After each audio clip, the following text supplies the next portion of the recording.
noite a todos. É com muita alegria que estamos iniciando o Evangelho Online do Centro Espírita Esperança e Fé.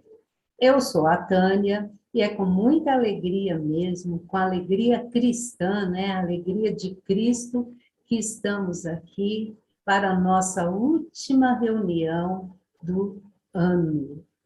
Graças a Deus, chegamos ao final de 2021 e, se Deus quiser, na próxima segunda-feira iniciaremos 2022, né? E para iniciar essa noite, eu vou convidar a nossa amiga Mara, que irá fazer a nossa oração inicial. Seja bem-vinda, Mara. Obrigada. Vamos então fechar nossos olhos, elevar os nossos pensamentos, sobretudo os nossos sentimentos. E como é a última reunião do ano, vamos aproveitar para agradecer a espiritualidade maior. Todos nós envolvidos no movimento espírita, cada um com a tarefa que lhe compete nas suas instituições, e nós da nova era trabalhamos o ano todo. É um pouco diferente por conta da pandemia, mas mantivemos assistência às famílias carentes que precisavam de cesta básica. Todo mês foi entregue 40 cestas básicas ou mais. Mantivemos atendimento com roupas usadas, calçados e outros atendimentos de natureza material. Prosseguimos com as tarefas das reuniões online, levando esclarecimento, unindo os nossos corações, cada um nas suas casas, nos seus lares, mas o recurso da tecnologia que veio para ficar. Os cursos foram mantidos, os cursos de poema, os estudos da casa foram mantidos todos, também de forma virtual. Queremos agradecer a Deus pela oportunidade de trabalho no bem que a doutrina espírita nos oferece. Agradecer também pela nossa cidade, o movimento espírita atuante, onde centenas, dezenas de casas espíritas realizam o seu trabalho durante o ano todo. E agradecer, sobretudo, a nossa saúde física, que nos permitiu chegar até aqui. Orar por aqueles que partiram por conta da pandemia, mas que está tudo dentro da lei de Deus. Desencarnações que se fazem necessárias, porque reencarnações também necessárias estão sendo providenciadas pelo plano maior. Então, nós espíritas que somos, sabemos que tem sim o agravamento, dependendo da nossa maneira de atuar, mas que a espiritualidade maior, espíritos nobres que dirigem a humanidade terrena, conduzem cada uma das famílias, cada uma das pessoas no lugar que precisam estar. E aquelas que partiram pela Covid estão sendo amparadas pela espiritualidade. Desejamos a cada uma delas o refazimento e vamos pedir a Deus nos dar força para outros desafios que virão para a humanidade de um modo geral. Que nós que temos o conhecimento espírita, temos o dever de levar o conforto, o consolo, o conforto espiritual, o consolo, através dos ensinamentos espíritas. Vamos, então, elevar o pensamento e fazer a oração do Pai Nosso. Pai nosso que estais nos céus, santificado seja o vosso nome. Venha a nós o vosso reino. Seja feita a vossa vontade, assim na terra como no céu. O pão nosso de cada dia nos dai hoje. Perdoai as nossas ofensas, assim como nós perdoamos a quem nos tem ofendido. Não nos deixe entregues a tentações. Livra-nos de todo mal, que assim seja. E assim será, né? E agora, para darmos prosseguimento à nossa reunião, eu vou chamar o nosso amigo Pérez, que ele irá fazer a leitura de uma lição da antologia mediúnica do Natal, né? Psicografada pelo nosso querido Francisco Cândido Xavier, E a mensagem é uma mensagem de Emmanuel. A mensagem é ante o divino semeador. Seja bem-vindo, Pérez. Muito obrigado, Tânia. Boa noite a todos. Então, ante o divino semeador. Jesus é o sublime semeador da terra, e a humanidade é a lavoura de Deus em suas divinas mãos. Lembramo-nos, assim, da renúncia exigida à semente chamada à produção e que se destina ao celeiro, para que não venhamos a sucumbir em nossas tarefas. Atirada ao ninho escuro da gleba em que deve desabrochar, sofre extremo abandono, sufocada ao peso do chão que lhe esmaga o envoltório.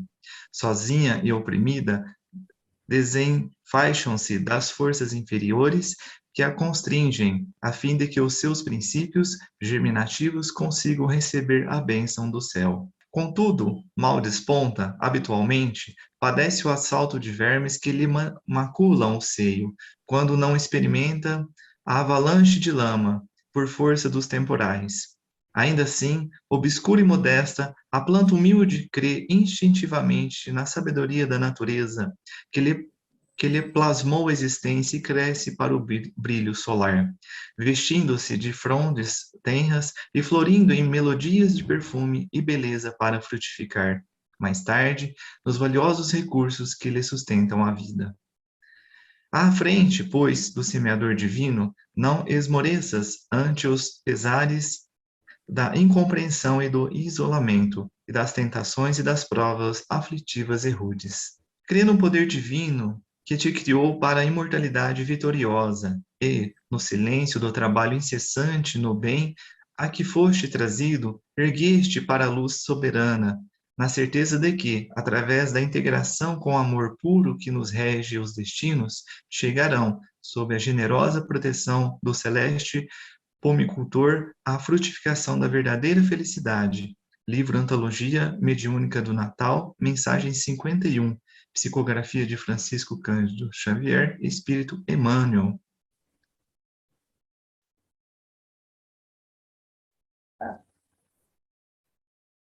Obrigada, Pérez. E agora, dando prosseguimento, né, nessa mensagem tão bonita do Emmanuel, nós vamos chamar agora o nosso amigo, Fernando Palermo, que eu falei para ele que era uma alegria muito grande recebê-lo aqui na nossa sala virtual. O Fernando, que é um trabalhador incansável, ele vive na correria, para lá e para cá. Está na presidência do IDEFRAN, está também na presidência da Fundação Allan Kardec, e sempre, né, quando estávamos em presencial, agora retornando também, sempre estava ali firme e forte, nos acolhendo com as suas palavras do nosso querido Mestre Jesus, né, do nosso Evangelho. Fernando, hoje ele irá completar a série de sermões que nós vimos. Nós vimos primeiramente o sermão do Ais, depois o sermão profético, semana passada nós vimos o sermão do cenáculo, e hoje, finalizando, para que a gente possa ter força, esperança e muito amor no coração para iniciarmos o ano de 2022, o Fernando vai falar para nós sobre o sermão das bem-aventuranças, né? O Fernando, além do trabalho que ele tem com a Fundação Allan Kardec, com o IDEFRAN, o Fernando é lá da casa Monsenhor Rosa, né, Fernando? Seja bem-vindo, Fernando. A sala virtual agora é sua, meu amigo. Mas muita alegria mesmo, nós estamos aqui com a sua presença. Obrigado, Tânia. É uma alegria retornar à nossa nova era, né? Mesmo que ambiente virtual, mas a gente sabe que não existem aí as barreiras, né? Para as questões do espírito. Então, é sempre muito, muito prazeroso a gente estar junto na nova era. Realmente, né? A gente faz parte lá do Monsenhor Rosa, né? E são entidades co-irmãs, né? Já há muitos e muitos anos que essas casas espíritas estão aí, né? Trazendo a doutrina espírita, o Evangelho redivivo para os corações aqui de Franca e da nossa região. E Eu agradeço principalmente muito. o hospital, né, Fernando? O hospital é nosso irmão, né? Exatamente, né? Nós estamos lá também, graças a Deus. Passamos mais um ano, né? Um ano de grandes desafios na Fundação Espírita Allan Kardec. O próximo ano vão ser desafios ainda maiores, por isso a gente pede a todos aí que podem estar vendo nosso bate-papo hoje, que vocês vibrem positivamente em direção à Fundação Espírita Allan Kardec, no seu complexo, né, que hoje é um complexo, não é tão somente um hospital, tanto na parte espiritual quanto na parte terapêutica e de medicina, é um complexo muito grande, né, com mais de 350 colaboradores, atendendo 21 municípios aí da nossa região. E os desafios que a gente tem, eu estou aqui fazendo aqui um comercial e um apelo, né, a todos que puderem nos assistir, para que vocês vibrem muito positivamente em direção aí à Fundação Espírita Allan Kardec, que também foi fundada pelo nosso mestre José Marques Garcia, né? Tenho certeza que está participando conosco aqui nessa última reunião do ano, né? A gente sabe que o calendário terrestre ele serve só para a gente, mas é sempre muito importante nesses momentos para que a gente possa refletir no que foi feito, né? E naqueles projetos que nós temos enquanto espíritos imortais encarnados aqui na Terra. Então, é uma alegria muito grande aqui estar com vocês, fechando o ano, né? E pensando já o ano que vem, porque não existe solução de continuidade na vida, existe só trabalho, trabalho e trabalho. E eu costumo dizer assim, a pessoa, o que é a doutrina espírita para você? Eu acho que a doutrina espírita é um imenso campo de trabalho, né? Então, a gente tem que aproveitar as oportunidades. Então, hoje nós vamos tratar do Sermão da Montanha, das bem-aventuranças que Jesus pontuou naquele momento, né? E ali perto do Lago de Tiberíades, né? E é interessante a gente verificar o seguinte, nós vamos falar das bem-aventuranças de Jesus, mas eu gostaria aqui de lembrar de Gandhi, um apóstolo da paz, talvez um dos maiores líderes do século XX, do século passado, um missionário mesmo da paz, que nasceu na Índia e tinha ali uma formação, óbvio, com uma orientação religiosa diferente do cristianismo, mas Gandhi tinha um profundo respeito pela figura do Cristo. Ele estudava o Evangelho de Jesus a fundo mesmo. Ele tinha uma certa cisma com os cristãos, mas não com o Cristo, não com o Evangelho de Jesus. E Gandhi, em determinado momento, ele disse o seguinte, né? Que se toda a literatura que tratava das questões transcendentes da vida fosse totalmente abolida, desaparecesse, e sobrasse tão somente o Sermão da Montanha proferido pelo Cristo, a humanidade estaria, de certa forma, salva. Então, vejam vocês, Gandhi, um espírito de uma envergadura muito grande do ponto de vista evolutivo, vem nos trazer essa reflexão sobre o Sermão da Montanha. O Sermão da Montanha é aquele discurso do Cristo que está ali no Evangelho de Mateus, né? A gente pode ter todo ali o Sermão do Monte no Evangelho de Mateus. Então, Jesus traz um verdadeiro tratado ali de questões relativas à vida na Terra e à vida espiritual.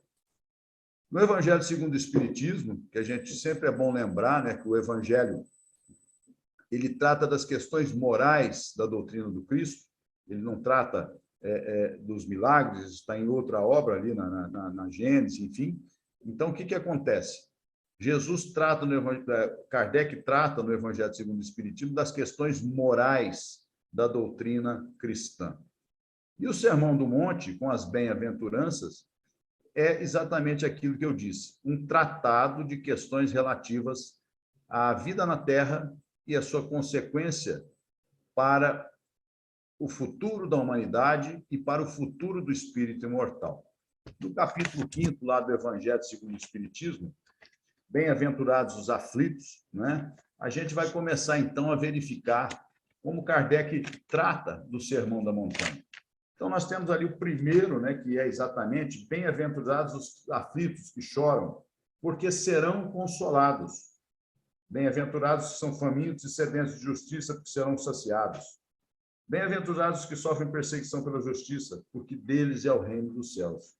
Então, vamos começar a pontuar aqui sobre a questão, vamos dividir essas afirmações de Jesus por partes. Então, nós vamos tratar da questão dos aflitos e dos que choram. Bem-aventurados os que choram e que são aflitos, porque serão consolados. Isso tem uma questão muito interessante para a gente verificar, porque na época de Jesus, o mundo era muito diferente, né? A humanidade está por aqui já no nosso planeta, alguns dizem 500 mil anos e etc., né? Desde lá dos primatas até a nossa trajetória hoje. Então, é muito tempo de processo evolutivo. Só que nós temos ali, logo na esquina de 2000 anos atrás, quando Jesus veio ter conosco para dividir a história e trazer todos esses elementos que são o código de conduta para a gente encontrar o caminho certo, a nossa felicidade, né? O nosso sucesso enquanto espíritos imortais. Era um mundo muito diferente do que a gente tem hoje. Hoje a gente se questiona que existe muita injustiça, existe muita desavença. O nosso mundo é um mundo extremamente competitivo. Mas vamos parar para pensar naquele ambiente do Cristo, né? O próprio povo judeu, naquele instante, estava sob o jugo de Roma. Existiam diversos escravos ali naquele ambiente romano, e aquilo era considerado absolutamente normal. Fazia parte daquela cultura, daquele modo de vida, a presença dos escravos.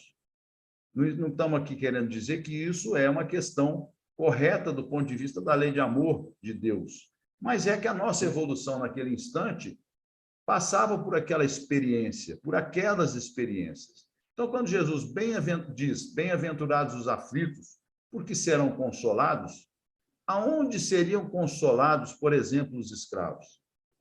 Aonde seriam, por exemplo, consolados aquelas populações que viviam praticamente numa miséria quase absoluta, que tinham que pagar impostos muito, muito pesados, né, aos poderes dominantes, né? Não existia nenhum tipo assim de compensação. Não existia, por exemplo, o SUS, que oferece medicina gratuita para ninguém, para as pessoas aqui no nosso país, né? Isso não existia. Não existia medicina, por assim dizer. Então, veja só, a pessoa que sofria uma moléstia, os leprosos da época de Jesus, sofriam tremendamente. Então, quando ele fala, bem-aventurados os aflitos, que serão consolados, aonde eles serão consolados? Em que momento esses nossos irmãos, que na verdade somos nós mesmos, alguns de nós podemos até ter vivido a época do Cristo, sabe-se lá, né? Temos que olhar no nosso arquivo espiritual, mas em que momento seríamos nós consolados? Porque era um status quo da sociedade que trazia uma carga de negatividade, de primitivismo muito grande, muito intensa. E era lugar comum, as pessoas não questionavam aquelas situações, né? Salvo raríssimas exceções, tais como, por exemplo, aquela seita, os essênios, que viveu a época do Cristo, e comungava de algumas ideias muito parecidas com o Evangelho de Jesus. São parentes que alguns dizem que Jesus era essênio. Não, Jesus é o Filho de Deus, o Espírito puro que veio na Terra. Estes espíritos faziam parte daquela seita, digamos assim, daquela filosofia, é que se aproximavam um pouco mais do Evangelho de Jesus, porque eles se aproximavam mais das leis divinas, da compreensão da vida, mas eram muito reduzidos. Eram pouquíssimas as pessoas que se preocupavam com o próximo, porque o próximo, ele praticamente não existia, era família, e assim mesmo a gente vê que a história traz diversas situações de traições, né, no seio das famílias, se a gente olhar nas obras de Chico Xavier, Paulo Estevão e tantas outras, nos traz ali aquele redemoinho de paixões, né, de interesses egoístas, de orgulho e de vaidade, que traziam uma carga muito negativa para a sociedade. Então, aonde que esses espíritos, naquelas condições tão negativas, seriam consolados, né? Seriam consolados não aqui naquela presente encarnação. Às vezes as consolações são exatamente a compreensão do que nós estamos passando, da conscientização que teremos a partir do conhecimento da vida eterna, do nosso processo de crescimento espiritual, dos processos reencarnatórios e, principalmente, e aí nós temos que prestar atenção na doutrina espírita, porque ela disseca aquela afirmação do Cristo quando ele diz a cada um segundo as suas obras. E aí a doutrina espírita vem e nos traz aqui a lei de causa e efeito de maneira objetiva, reta, para a gente entender o quê? Que as obras que nós fazemos trazem as consequências. Então, nós entendemos todo esse processo, entendemos aquela situação. Então, quando Jesus afirma que aqueles que são aflitos, que sofrem, que choram, serão consolados a partir da conscientização que eles terão dessas verdades transcendentes e serão consolados se bem passarem pelas expiações e pelas provas. No Evangelho segundo o Espiritismo, nesse mesmo capítulo, nós temos lá aquele item, o bem e mal sofrer, né? Bem e mal sofrer, o que seria isso? É preciso entender que na Terra o sofrimento faz parte do nosso projeto evolutivo. Todos nós sofremos alguma coisa, todos nós somos desafiados pelas perdas, pelas dificuldades, pelas limitações, que são expiações ou provas, mas que têm que ser compreendidas como algo que tem a ver com o nosso projeto evolutivo. O remédio amargo e necessário, né? Então, poxa vida, tudo que é expiação, aquele remédio tem que ser amargo. Mas se a gente parar para pensar, se nós olharmos para o Evangelho com olhos de ver, nós vamos nos consolar. Então, as dores, os sofrimentos e as perdas, eles têm um peso menor na nossa vida. Nós passamos pelas dificuldades, né, com mais proatividade e elas se tornam mais fáceis de serem vivenciadas. Então, esse bem e mal sofrer determina exatamente, tanto para aqueles que são abençoados pelos bens materiais, porque às vezes a gente fica muito limitado à questão de que a pessoa que é abastada, ela é feliz. Isso é uma inverdade, né? Porque todos nós temos os nossos desafios. Às vezes, aquela pessoa que está lá numa situação extremamente abastada passa por sofrimentos íntimos muito intensos. As dores morais a que Jesus se refere, os bons espíritos nos dizem, as dores morais, né? Então, isso tudo faz parte desse projeto evolutivo. E o bem e mal, vivenciar as dores, os sofrimentos, as nossas aflições, os nossos choros, é que vão determinar o peso específico dessas situações e vão trazer para a gente aquela condição de dever cumprido quando a gente retorna ao plano espiritual, quando desencarnamos, né? Porque aquele que se revolta, aquele que se rebela contra os desígnios divinos, certamente, quando ele desencarnar, ele vai levar consigo aquela revolta. A gente vê aqueles que participam aí no movimento espírita das reuniões de terapia mediúnica, né, as desobsessões, enfim, que tem vários espíritos que são revoltados no plano espiritual depois do desencarne com o que vivenciaram na Terra. E carregam aquela dor moral intensa. O sofrimento não acabou, quando ele deveria ter sido bem vivenciado, bem sofrido, para que a gente se liberte, para que a gente passe por uma nova página, para que a gente seja exatamente consciente desse processo evolutivo. Então, o complemento que a doutrina espírita nos traz dessas questões é extremamente claro, né? É extremamente cristalino para a gente entender esses processos das leis divinas agindo em nossas vidas. Então, o bem e mal sofrer. A gente tem que entender que tudo tem uma causa, tudo tem ali uma razão de ser. É fácil, né? Eu sempre costumo fazer essa pergunta assim, quando a gente está tendo esses bate-papos. É fácil? Não é fácil, não, né? De jeito nenhum. Mas, infelizmente, esse é o jeito que nós temos que pensar. A gente tem que se preparar para ter essa compreensão, e isso vem para a gente através do quê? Do estudo que nós fazemos. de tudo que o Evangelho nos traz, à luz da doutrina espírita, nos prepara para os desafios, né? E mesmo assim, a hora que vem um desafio, a gente fica muitas vezes impactado. E a gente fala, puxa vida, eu nunca imaginei que fosse reagir dessa forma, eu sou cristão, eu sou espírita, como que eu posso estar tendo esse sentimento dentro de mim?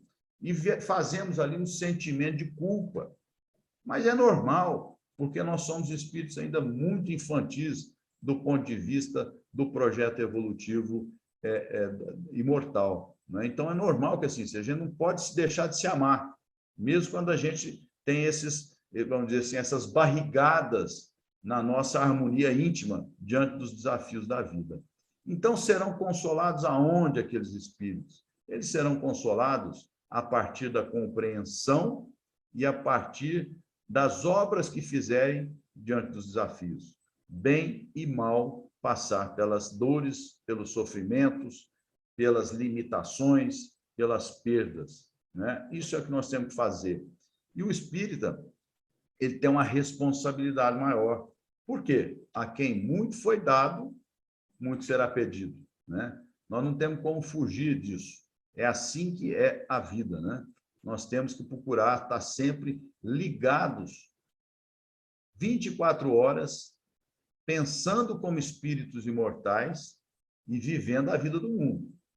E tem muita gente, né, que às vezes a pessoa fica assim, eu sou espírito imortal, então não vou me preocupar com essas coisas. Vive assim no mundo da lua, poderíamos dizer. Não, nós temos que enfrentar a vida na Terra, as nossas responsabilidades, enfim, não fugir para o mundo do espírito antes da hora, né? Isso é muito importante a gente ter essa conscientização dessas questões. Todas as nossas aflições, elas têm 100% de justificativa na contabilidade divina.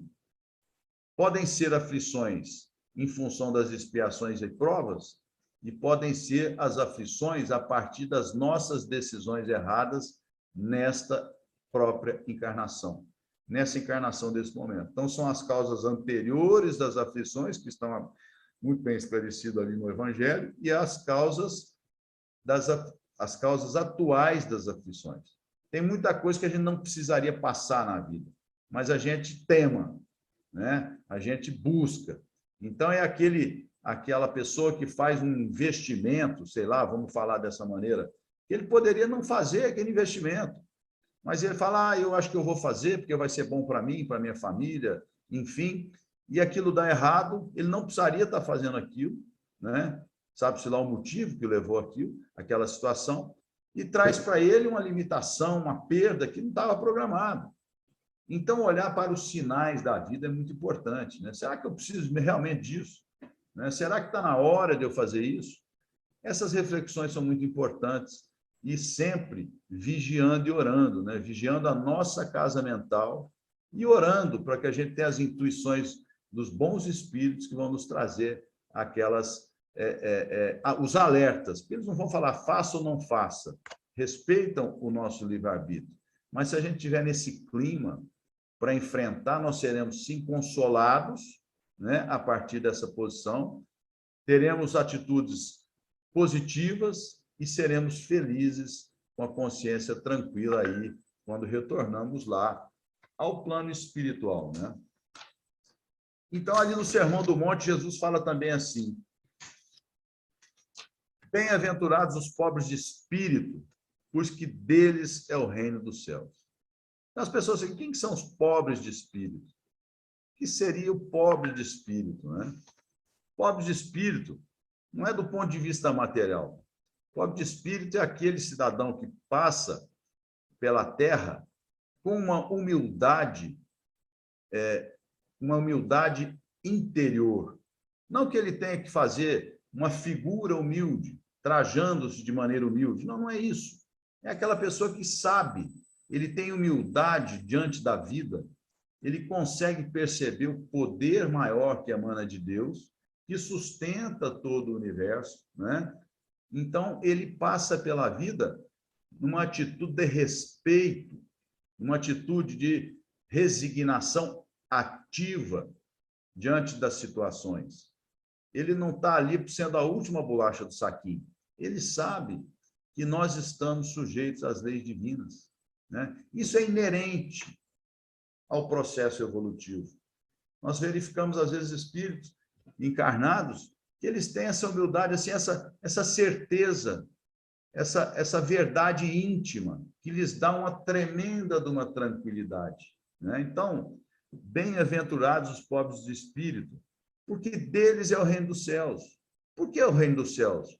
Porque eles já estão vibrando numa situação ou num diapasão que já os aproxima da condição de espíritos já mais tranquilos, e vão passar pela vida sem se comprometer, vão retornar ao plano espiritual e vão estar numa condição feliz. Então, a gente tem que entender essa humildade, né? Nós temos que entender que nada é exterior, nada é da boca para fora, tudo faz parte do nosso íntimo. Por isso que me referi à vestimenta. Às vezes a pessoa fala assim, eu sou muito simples, né? Eu não tenho problema com nada disso. Mas por dentro, ele está ali um vulcão em ebulição, em erupção, aliás, nesses questionamentos, nessa situação de não ser aquilo que ele aparenta ser. É o verniz social. Então, esses nossos irmãos, eles vão ter uma condição espiritual, quando retornam ao plano maior, de tranquilidade. Eles vão ser acolhidos sem passar por grandes tribulações, sem grandes turbulências ali, naquele retorno, que a gente sabe que tem uma perturbação maior ou menor quando a gente retoma, dependendo da nossa consciência, do que fizemos. Esse espírito já é um espírito tranquilo, né? Porque ele sabe que existe o poder divino, aquilo já é inerente a ele sente aquilo e ele passa pela vida de uma maneira humilde, de uma maneira serena e feliz, né? Bem-aventurados os famintos e os sequiosos de justiça, porque serão saciados. Os sequiosos de justiça. Quem não quer ver a justiça sendo feita? O nosso mundo é um mundo de injustiças, porque as leis humanas e aqueles que aplicam as leis são ainda espíritos em processo evolutivo. Nós sabemos, por informação dos mentores espirituais, que quando a humanidade atingir uma condição de consciência cósmica, nós não precisamos das nossas leis humanas, são dispensáveis, porque a partir do momento que todos os filhos de Deus que estiverem vivendo em um determinado planeta, uma determinada casa do Pai, uma morada do Pai, e estiverem amando a Deus sobre todas as coisas e ao próximo como a si mesmos, as leis serão dispensáveis, porque eu farei ao meu semelhante o que eu gostaria de receber, e eu estarei sempre humilde perante Deus, e eu não estarei sofrendo para ser consolado, porque eu sei que o que está acontecendo comigo já é parte da proposta divina para mim. Então, o mundo realmente é um mundo de injustiças, porque somos nós que fazemos as leis. Somos nós os responsáveis pelo arcabouço social em que estamos inseridos, né? E às vezes eu me pego, né, um questionamento pessoal, falo, puxa vida, o Brasil tem tanta injustiça, não é possível, né? Solta-se o bandido, né? É uma coisa que a gente fica assim, não é possível que isso não tem solução. Mas por que eu estou encarnado aqui, não estou encarnado na Suíça, por exemplo? Né? Porque a minha experiência é aqui. É aqui que eu tenho que estar, porque eu devo ter me comprometido lá atrás com a justiça, e hoje eu acho que eu estou numa condição melhor, olha lá se estou, porque eu estou passando por isso, eu estou sendo incomodado por essa situação, né? Então, eu estou no lugar certo, nós estamos no lugar certo, na hora certa. Nós estamos aqui para passar por isso e aprender a valorizar essa justiça. Então, bem-aventurados os sequiosos, os famintos por justiça, porque serão saciados. A partir de onde que serão saciados aqueles que se preocupam com a justiça plena, com a justiça que realmente se faça em prol daquilo que é correto e de acordo com as leis divinas. Seremos saciados a partir exatamente daquilo que eu disse. Se a gente viver amando a Deus sobre todas as coisas, ao próximo como nós os amamos, nós vamos ser, sim, saciados, porque nós vamos entender que a justiça divina paira acima dessas injustiças humanas. Ela está perene sobre os nossos equívocos.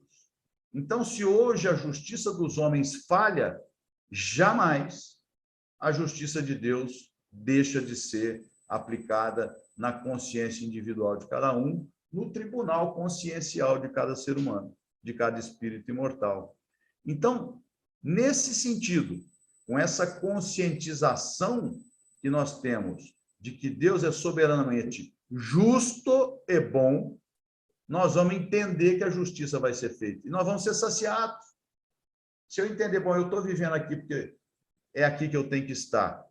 E essas injustiças serão corrigidas no tempo certo, pela providência divina que age incessantemente nas nossas vidas, não somente individuais, mas coletivas, nós vamos estar saciados. Hoje eu estou vendo uma injustiça sendo feita contra alguém. Eu compreendo que aquela pessoa está sendo injustiçada, mas talvez ele tenha que passar pela experiência e tudo vai se resolver na contabilidade divina, porque as leis são imutáveis e são perfeitas como Deus é. Então, seremos saciados, sim, pela plena conscientização de que Deus está inevitavelmente no comando e que Jesus é aquele que se faz presente junto de nós, justamente para que se cumpram no nosso planeta os desígnios divinos. Então, precisamos ter muita consciência disso. Não nos irritemos com as injustiças. Nós podemos combater a injustiça e o devemos fazer, porque a gente tem que se posicionar. É dever daqueles que fazem jus a essa posição, né, se posicionar diante das injustiças. É nosso dever, mas não nos deixarmos abalar e abater diante dessas questões que a gente vê acontecendo. Hoje, desde sempre, que falar que hoje está pior, não. Era bem pior antigamente, né?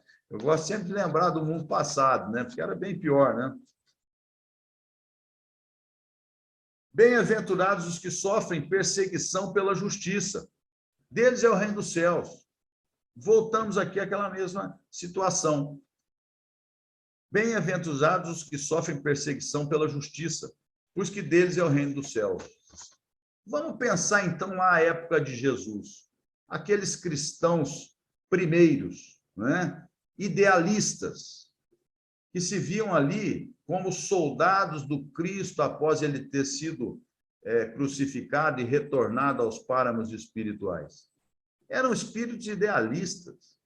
Eles estavam ali com um sentido de compromisso e de responsabilidade por defender o Evangelho de altíssima envergadura, né?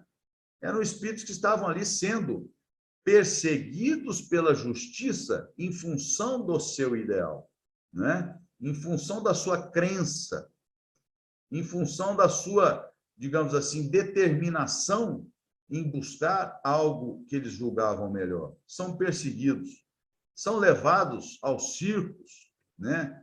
Tinham que se reunir nas catacumbas. Vejam só vocês, não existia liberdade para que as pessoas pudessem professar a sua crença, a sua filosofia de vida. Eles tinham que se curvar diante ali daquela imposição, né? E aquilo tudo tinha um ar de justiça. Então, esses idealistas, esses pioneiros das novas ideias em todos os tempos da humanidade, o que acontece? Eles são perseguidos pela dita justiça dos homens, né? Pela dita justiça dos homens. E onde eles terão ali a paz de espírito para vivenciarem as suas crenças? No plano do espírito.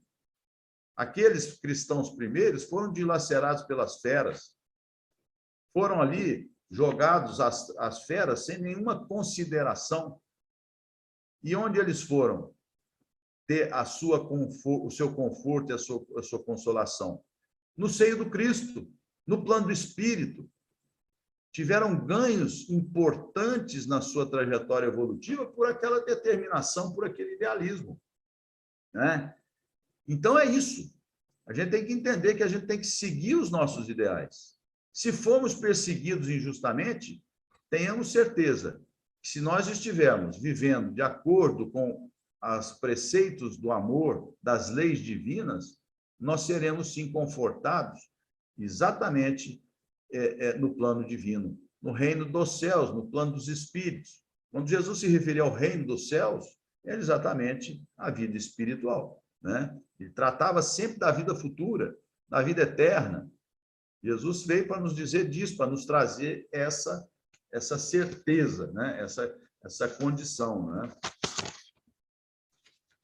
Bem-aventurados os que são brandos, porque possuirão a terra. Brandos, aqueles que são pacíficos, aqueles que são tranquilos, aqueles que não atormentam ninguém, aqueles que são humildes de espírito, os pobres de espírito, que passam pela vida agindo sempre procurando ser aquela solução na vida dos outros, jamais problema, né? Os que são brandos, aqueles que são suaves, possuirão a terra.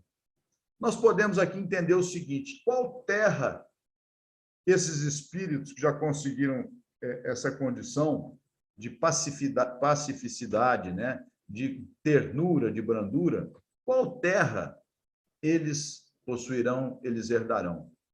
Nós podemos entender esta terra, que hoje nós estamos falando muito disso, do planeta de regeneração, do planeta puro, né? Porque nós não seremos levados a situações de intenso desafio e sofrimento nos planos inferiores, em planetas inferiores, aqueles que serão jogados às trevas exteriores, serão conduzidos às trevas exteriores. Porque tudo evolui. Se a gente não trouxer para a nossa vida, para o nosso íntimo, a brandura, a ternura, sermos pacíficos, né? Sermos proativos em relação ao nosso semelhante, nós vamos estar exatamente comprando uma passagem, né? Se nós formos aquele que atormenta, que atrapalha, que faz o mal pelo mal, estamos comprando uma passagem para não permanecermos na Terra. Então, estaremos herdando esse planeta, não uma herança, mas um direito de aqui permanecer, né?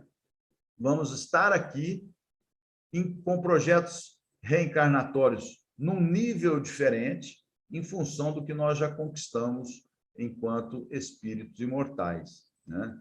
Então, essa é uma maneira de ver. E a Terra é uma das moradas. Então, a gente precisa desapegar, né? Às vezes, fala, eu quero ficar aqui no planeta de regeneração. Não, às vezes você vai para um planeta na condição de regeneração, você tem a chance de ir para outro planeta. A gente não pode pensar que quer viver só nesse bairro aqui, porque o universo é uma grande colmeia. Então, pode ser que a gente vá para um planeta de regeneração, se a gente tiver essa condição, se nós tivermos esse merecimento, até antes da Terra atingir essa condição. Depende de nós, né? Depende de nós termos essa experiência feliz. Lógico que isso depende de uma série de situações. Mas quando Jesus disse, possuirão a Terra é uma condição para aqueles que são brandos e pacíficos se manifestarem como brandos e pacíficos, não serem injustiçados pelos seus ideais, não terem as dores pungentes do mundo de expiação e provas, porque eles já estão numa condição evolutiva e já dá para eles essa serenidade espiritual, né? Então, temos conseguimos a conquista de permanecermos em ambientes dessa natureza. Então, a cada um segundo as suas obras. Se a gente é meio que violento, se a gente se irrita muito facilmente, ali é o nosso calcanhar de Aquiles.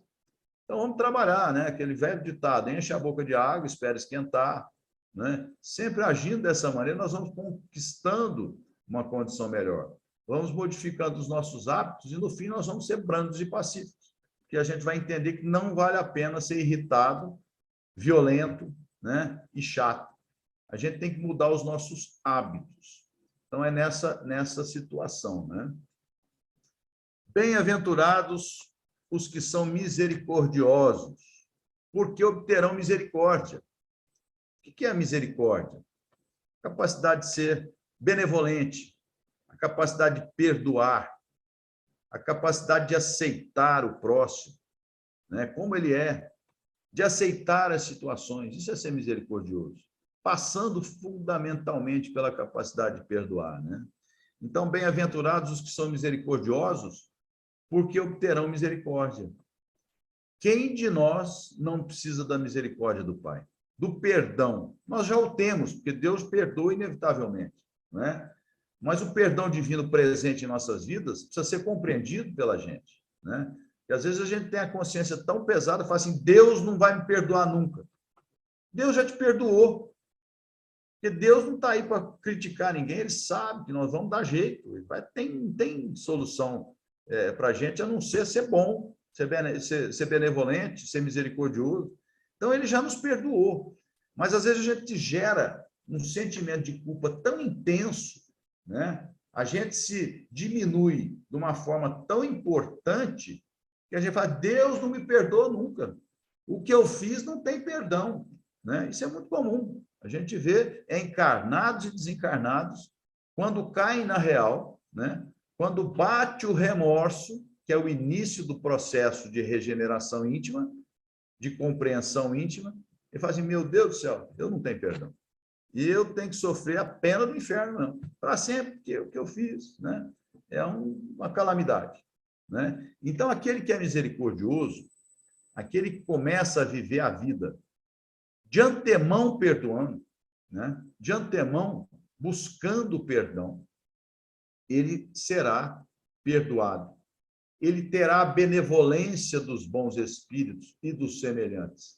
Hoje está muito em voga, até nas faculdades de administração de empresa, né? Tem um mote, né, de campanhas de marketing que diz o seguinte, como é que chama? Gentileza gera gentileza. Misericórdia gera misericórdia, né? É isso que acontece. Deus já nos perdoou. A misericórdia vem exatamente daqueles que são a nossa família universal, exatamente daqueles espíritos que vão nos trazer a sua misericórdia, a sua presença amorosa, né? Porque a gente sabe, no livro dos Espíritos tem uma questão que pergunta, o que faz o anjo guardião se aquele tutelado fica rebelde, se afasta do caminho programado, se afasta da condição de filho de Deus, das leis divinas? Qual que é a resposta que está lá no livro dos Espíritos? O anjo guardião se afasta e serenamente ele espera até que aquele cidadão, aquele espírito volte a dar a entrada para que ele possa trazer o seu concurso, as boas intuições, os alertas, a proteção espiritual, a suplementação energética e fluídica. Mas quando a gente está naquela situação de rebeldia profunda, eles respeitam a nossa rebeldia, que é nosso. Nós temos livre-arbítrio, né? Então, é assim que funciona. Quando a gente é misericordioso, a gente atrai os nossos anjos guardiães, os bons espíritos, para que eles sejam misericordiosos conosco. E ali é uma roda virtuosa, é um processo virtuoso. Por isso que André Luiz nos afirma que quanto mais o espírito evolui, mais rápido o processo evolutivo do espírito imortal se manifesta, se dá. Porque a gente vai, cada vez mais, essa roda virtuosa vai trazendo para a gente a presença de bons espíritos, a simpatia dos mentores espirituais de mais alto, vão nos oferecendo oportunidades para que a gente possa crescer intelectual e moralmente. Então, a misericórdia, ser bom, perdoar, deve ser um projeto de vida que a gente não pode nem passar, não pode esquecer dele um minuto, né? Porque a gente tem que perdoar sempre, todo dia. Não é só o cara que pisa no meu calo, não é só a pessoa que me traz, mas é aquele perdão difuso. A gente vê as injustiças que nós já traçamos aqui e muitas vezes a gente critica, condena e já manda para a fogueira aquele cidadão, aquela pessoa que está trazendo uma condição negativa para a sociedade. É um filho de Deus. É fácil fazer? De novo, não é. É muito complicado, né? Extremamente confusa essa coisa na nossa cabeça. Mas é assim que a gente tem que começar a pensar, né? Então, bem-aventurados os que são misericordiosos, porque eles receberão misericórdia. É muito bonito isso, né? Que nos permite perceber que a nossa atitude, todo o Sermão do Monte e as bem-aventuranças, passam por quê? Pelas nossas atitudes, né? Vamos falar um pouquinho mais disso para frente aí. Bem-aventurados os que têm puro coração, porquanto verão a Deus. Nesse caso aqui, Jesus, então, naquele momento, chama as crianças, né, para perto de si e fala a pureza do coração da criança. Por quê? Quando o Espírito reencarna, ele está ali naquele processo de iniciar uma nova etapa, nós regredimos do ponto de vista intelectual, não perdemos as nossas capacidades, as conquistas e o que foi programado para aquela encarnação, né? Mas nós ficamos aqui como se fosse ali uma flor a desabrochar. Esse é o processo da infância. Nós vamos desabrochando para a vida. E ali, nesse desabrochar, nós somos, tem aquele ditado antigo, né, de pequeno que se torce pepino, né? É o que minha avó usava, isso tem de pequeno que tem que torcer o pepino. E é isso mesmo, porque somos maleáveis. Os nossos interesses são lúdicos. A criança está ali pronta para receber as boas informações. Ela é pura, porque ela já tomou contato com as males do mundo e outras situações. Naquele período é um período de renovação, de preparo para um novo desafio, para uma nova batalha. É um descanso, a infância é um descanso, né? Então, são isentos ali do egoísmo, do orgulho, da vaidade, né? A gente nota algumas crianças um pouquinho mais levadas, né? Quer pegar o brinquedo do outro, mas, via de regra, as crianças são puras, né? E são suscetíveis de serem orientadas. Então, o que acontece? A pureza de coração é aquele estado vibracional, mental, psicológico, que nos afasta das paixões, que nos afasta dos vícios, do egoísmo e do orgulho, que são as principais chagas da humanidade, como está no Evangelho segundo o Espiritismo, né? Esse estado de pureza, bem-aventurados os puros, né, que verão a Deus, porque isso nos aproxima de Deus.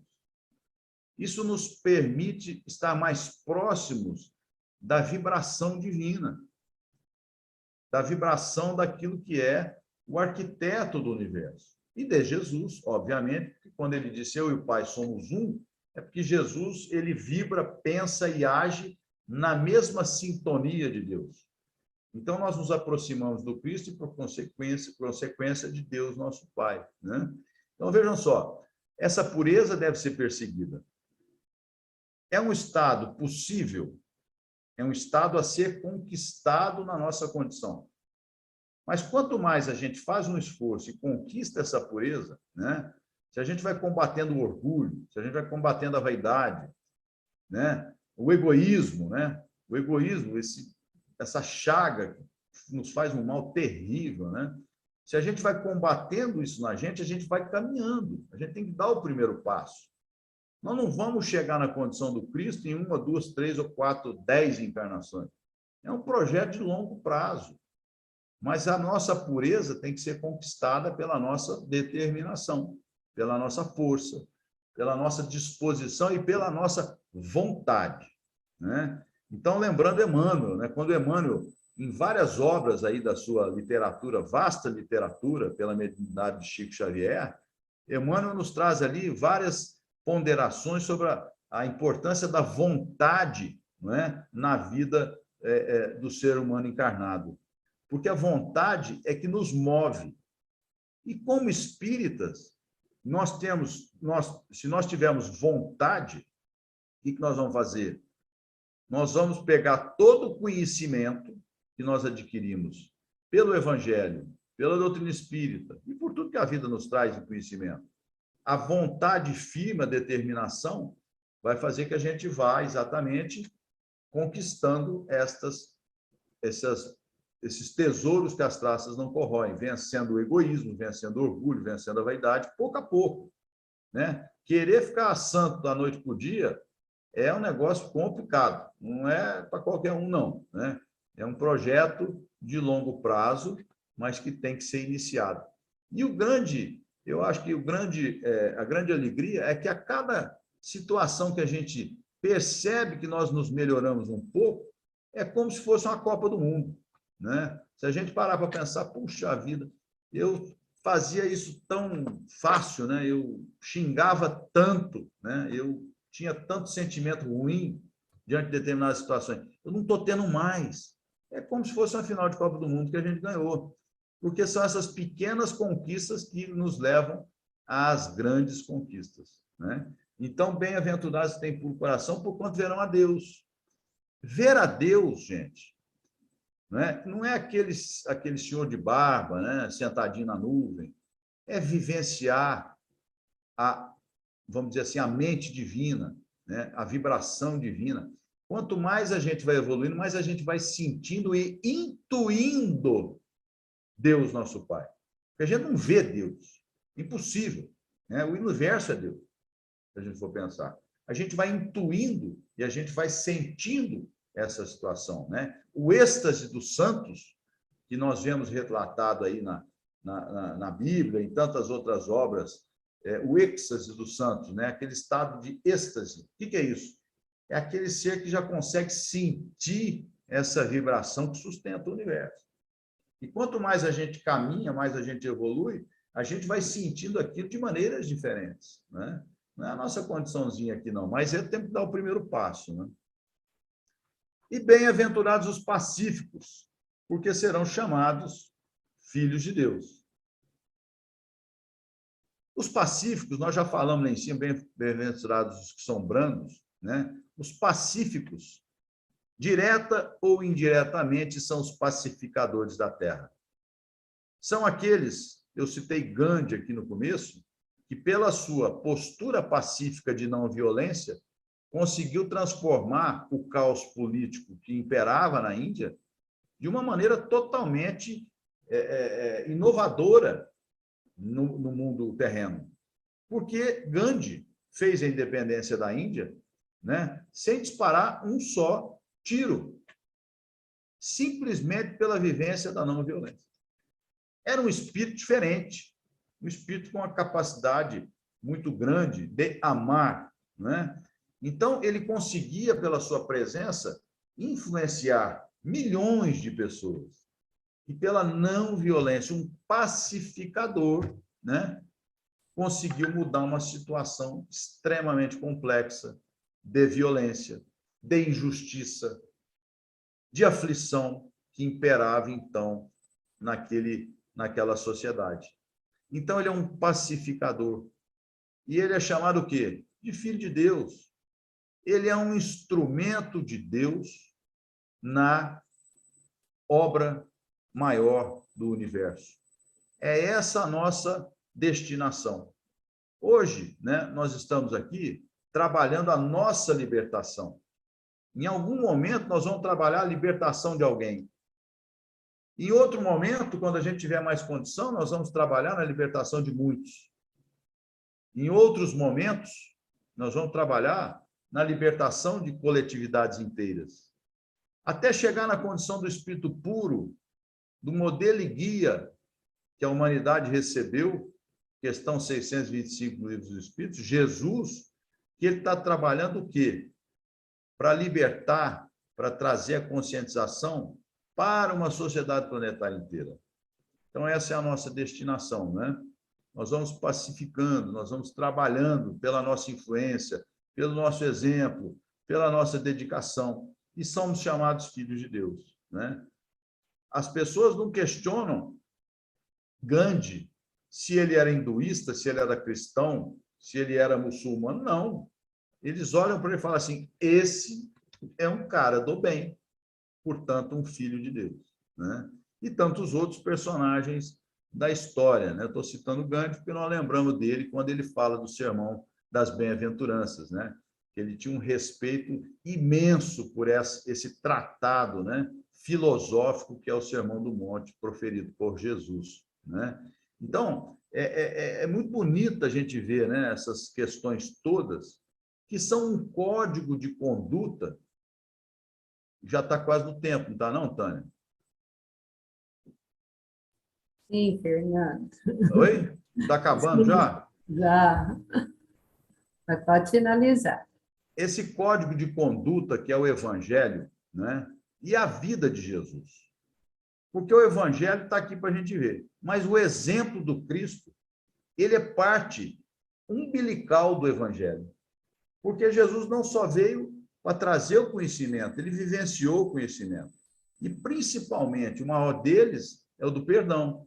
Né? Quando ele vai levado à cruz, né? O que ele faz? Ele perdoa a humanidade, perdoa os pais, porque eles não sabem o que estão fazendo. Eles não têm noção. É tudo um bando de moleque, né? Que precisa da compreensão, do carinho, da orientação. Né? Esses somos nós ainda, né? 2000 anos depois, com raríssimas exceções. Né? Então, o código de conduta que Jesus nos traz com todos esses elementos, ele é transcendente. Ele é algo assim, que dividiu a história, dividiu o mundo, né? Fundou ali, né, o ambiente judaico-cristão e trouxe para a humanidade uma perspectiva diferente. Uma perspectiva de amor, de crescimento, de paz. Os pacificadores, os justos, né? Ele fala disso com muita propriedade. E ele é justo como Deus. Ele é bom como Deus. Então, Jesus é o nosso modelo e guia. E aqui fica uma reflexão. Nós estamos vivendo aqui o final do ano de 2021. Desafios impressionantes estão permeando aqui a nossa sociedade, né?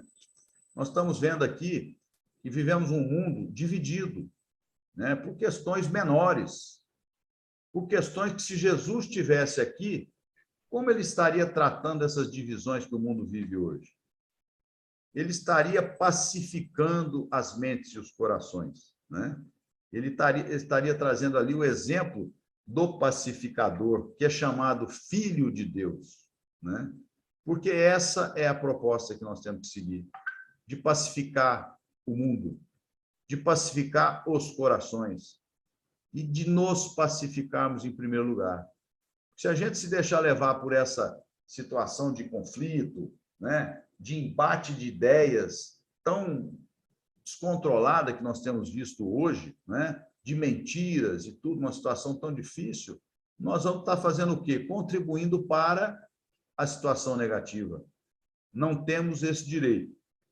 Não temos, de maneira alguma, condições, como cristãos, como espíritas, de participarmos disso, né? Nós temos que ser pacificadores. Começando por pacificar o nosso íntimo.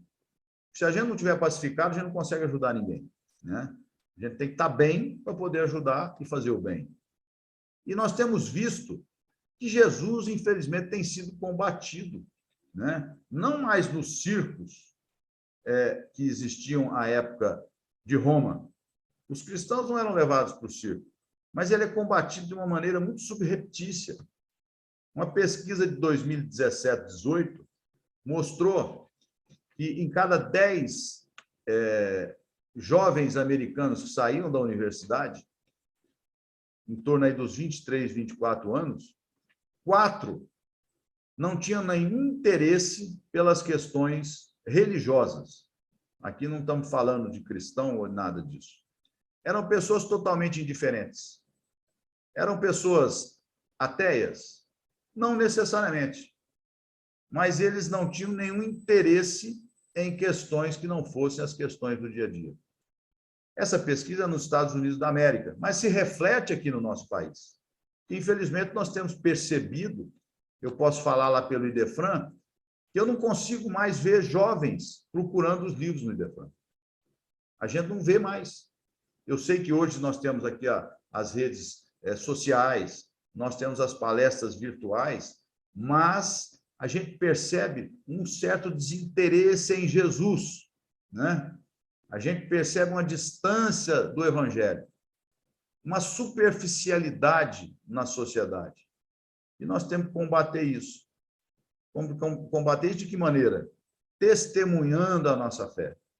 De maneira forte, de maneira proativa, né? Mas por que você é tão afeito a Jesus dessa maneira? Porque eu acredito, que eu sei, porque a vida eterna é a destinação de todos nós, sem ter nenhum tipo de vergonha, né? Sem ter nenhum tipo de questionamento, se nós temos ou não que nos posicionar. Temos sim que nos posicionar e defender Jesus, porque nós estamos vivendo exatamente quase, ainda não, e aqui vai uma opinião muito pessoal, tá?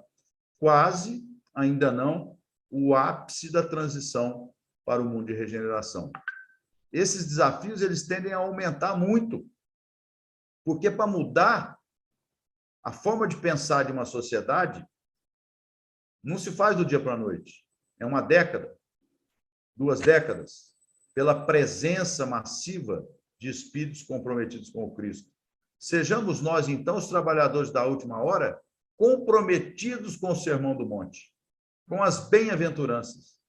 Sejamos soldados mesmo, nessa batalha entre a luz e a sombra que a gente está vendo, né? Entre o materialismo e o espiritualismo nascente, entre o mundo velho de expiação e provas e aqueles que o defendem ferrenhamente, porque estão numa zona de conforto, né? Porque são afeitos às questões do poder temporal, do egoísmo, da vaidade, do orgulho, e defendem esse status quo em relação àqueles que têm a noção do mundo de regeneração, onde o espírito será a principal bandeira a ser propalada e divulgada. Então, sejamos nós estes trabalhadores da última hora, não deixando nunca de falar da nossa fé, onde for, em qualquer momento, em qualquer situação, né? Porque esse é o nosso compromisso, né? Sermos pacificadores, sermos brandos, sermos justos, misericordiosos, bons, né? Como está no Sermão da Montanha. Então, acho que nada melhor que no final de um ano difícil, né? Um ano de desafios, em que as pessoas sentem uns mais, outros menos, né? Esses desafios, é natural que assim seja, né? As fragilidades de cada um, é natural que assim seja, mas, a par de todos esses desafios, a nossa fé tem que ser defendida, tem que ser feita uma propaganda firme da nossa fé, da nossa crença, da certeza na vida eterna, na reencarnação, nos pilares da doutrina espírita e no Evangelho do Cristo. Então, no final de ano, que é um momento de reflexão, quando nós saímos do Natal, vejam só vocês, o Natal hoje, muitos poucos se lembram de Jesus. É en passant, né? É o Papai Noel, as questões dos presentes, a troca de presentes, uma loucura total, né? Mas Jesus fica meio que esquecido. Então, essa reflexão do que nós saímos, que é o Natal, para a reflexão do final de ano, do que fizemos, do que temos que fazer no próximo ano. Que esse seja o nosso compromisso. Vivenciar, então, o Sermão da Montanha em nossas vidas. Amar a Deus sobre todas as coisas, amar o próximo como nós nos amamos. Nunca deixemos de nos amar, né? Às vezes é difícil. Às vezes você olha aqui e fala, rapaz, mas não é possível que você fez essa arte de novo, né? Mas é assim que é, a gente erra e acerta. Esse é o processo evolutivo, esse é o projeto, né? Então, que a gente possa ser muito feliz seguindo Jesus, estudando Jesus, né? Vivenciando o Evangelho em nossas vidas. Porque nós temos o Evangelho, nós temos a doutrina espírita, nós temos a consciência da proteção espiritual e tanto que a vida nos traz, né? Então, que Deus nos abençoe nesse próximo ano de desafios. Não nos esqueçamos, pandemia é só um desafio nesse projeto de transição planetária. Eles são muito maiores, né? São muito maiores. Vocês imaginem a guerra que está acontecendo no plano espiritual. Muitos sabem que vão ser levados às trevas exteriores, né? Então, existe uma guerra grande, que precisa de muito carinho, de muita compreensão, de muito amor, né? A gente sabe disso. Então, que esse ano de 2022 seja um ano de trabalho, de muito trabalho, de muita vivência da fé, né? Que a gente possa fazer uma reflexão, como está lá no Livro dos Espíritos, todos os dias vão nos deitar, do que nós fizemos aquele dia, se nós pudermos falar da nossa fé naquele dia, para que a gente contribua, para que esse mundo, de certa forma, olhando de perto, se apresenta caótico, possa ser um mundo pacificado, misericordioso, em que aqueles aflitos serão consolados, onde a justiça há de se fazer presente, né? Porque nós temos que contribuir, nós podemos contribuir, apesar das sombras que trazemos dentro de nós mesmos. Então, um ano novo excelente para todos nós, né? Eu espero que a Nova Era tenha mais um ano aí de divulgação da doutrina espírita, né? Essa casa máter da doutrina espírita em Franca, e ela continue sendo um farol a iluminar ali o nosso centro de Franca, irradiando para todos os outros centros espíritas, né? Com muito carinho, e que o Sr. Zé Marques Garcia esteja conosco, né? Orientando tanto a Fundação Espírita Allan Kardec, quanto a Nova Era, quanto tantas iniciativas que a gente vê aqui na nossa cidade, que é abençoada. É uma cidade de filantropia, é uma cidade de Jesus e é uma cidade de doutrina espírita. Um beijo no coração de todo mundo. Muito obrigado. Fiquem com Deus. Fernando, nós que agradecemos essas reflexões, Fernando. Eu só colocaria aqui junto para a gente poder viver o ano de 2022, além do Sermão do Monte, o capítulo 25, buscar e achareis do Evangelho segundo o Espiritismo. Aí nós vamos achar. Aí nós vamos seguir Jesus e com alegria, muita alegria no coração.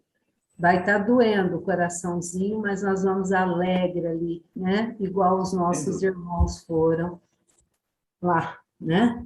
Passaram ali e chegaram. Nossa gratidão, Fernando.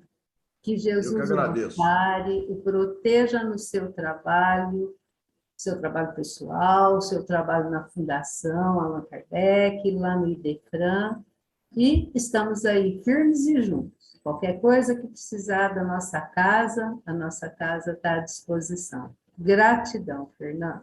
Muito obrigado. Tânia. Obrigado a todos aí. Nós que agradecemos. Meus irmãos, agora nós já estamos chegando ao final do ano, última segunda-feira, mas se Deus quiser, na próxima semana estaremos aqui iniciando um ano com muito amor, com muita paz, com esperança, que nós possamos levar otimismo para todos os nossos irmãos, para todos os que chegarem até nós. E essa é a nossa missão. A doutrina espírita nos convoca a isso, né? A sermos alegres, otimistas e não perdermos a esperança, porque a esperança é a primeira que nasce. E depois o restante vai cumprindo. Então, para o próximo ano, na segunda-feira, nós teremos aqui os nossos irmãos que vão pegar lições do Evangelho para que possamos viver melhor o ano de 2022. A Mara será a primeira, né? Então, na segunda-feira, a Mara estará aqui conosco, trazendo uma lição para que a gente possa viver melhor 2022. Então, nossa gratidão a vocês. Muito obrigado, meus amigos. E agora nós vamos para a nossa oração final. É o momento que nós sabemos, não é porque estamos online, que a espiritualidade amiga não está conosco, está sim, nosso pensamento vai muito além.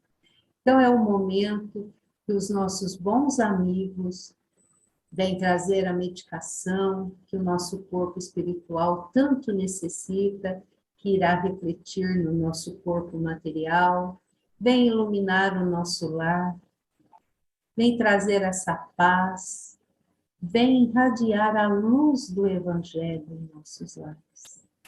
Meus irmãos, que no dia 31, à meia-noite, todos nós possamos elevar nossos pensamentos à espiritualidade maior e pedirmos força, fé e esperança de dias melhores. Seu Adalto? Sim.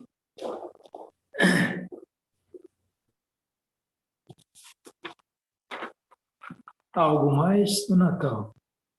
Senhor Jesus, diante do Natal, que te lembra a glória na manjedoura, nós te agradecemos.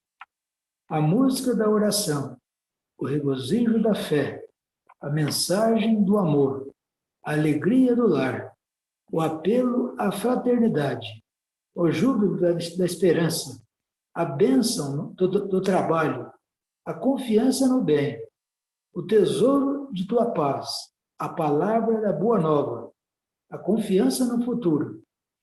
Entretanto, ó Divino Mestre, de corações voltados para o teu coração, nós te suplicamos algo mais.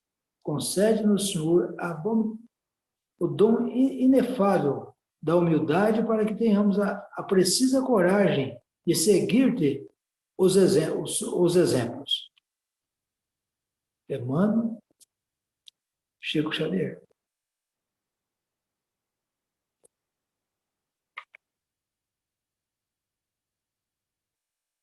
Pagou. Nossa gratidão, meus amigos, e que nós possamos, a todos nós que estamos aqui na sala, a todos os nossos irmãos que depois nos verão posteriormente, que nós possamos ter essa paz, essa luz, esse amor. Fiquem com Deus e até a próxima semana, se Deus quiser. Um feliz ano novo, que Jesus seja o nosso lema. Que não tenhamos vergonha, igual o Fernando diz, de falar de Jesus, pois é Ele que nos sustenta. Um beijo no coração de todos e fiquem com Deus.